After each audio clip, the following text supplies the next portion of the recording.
Welcome back sa ating mini vlog. So yun, as you can see, mukhang stress na yung mukha ko, no?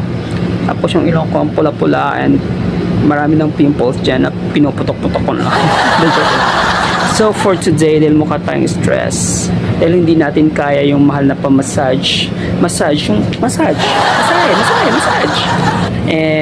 Tatry natin sa Robinson yung upuan. Yung massage, yung hulugan mo lang na ano. Tipid yun, tipid. Pero gusto kasing mag-relax ng konti. So samahan nyo kami ngayong araw. Robinson.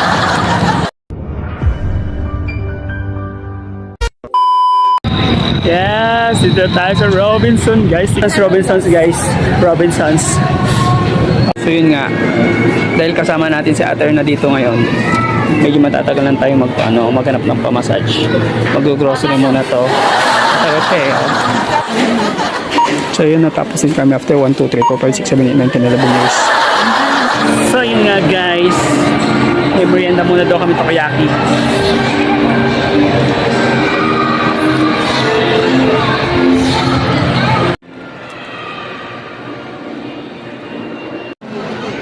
Takoyaki with scallops. Guys, nakikita ko na yung massage chair. Yikes! Grabe, parang ilot yata ito dito massage. Sana bukas okay pa yung good ko, guys. Shake, guys.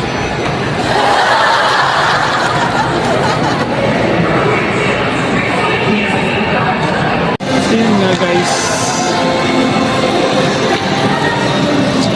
Pampering yan, pampering.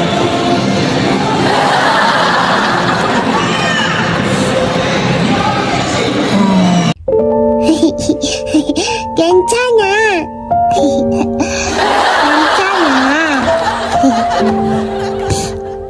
괜찮아요.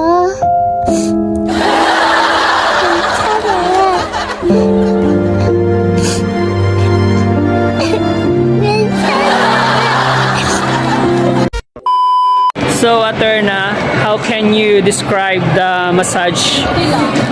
Okay lang? Yeah, Rate 1 to 10. 7 dahil masakit yung likod mo. Ako, feeling ko wala na akong likod. So, 7 din ako sa likod. Tapos yung sa paa, kasi akala ko hindi na ako makakalakad pagkatapos. 6 lang. Yung sa kamay, meron palang kamay, late ko lang nalaman. Wala lang, parang dampi-dampi lang yung sa kamay. So, i-rate ko siya ng 5 lang. Nandito naman kami sa store.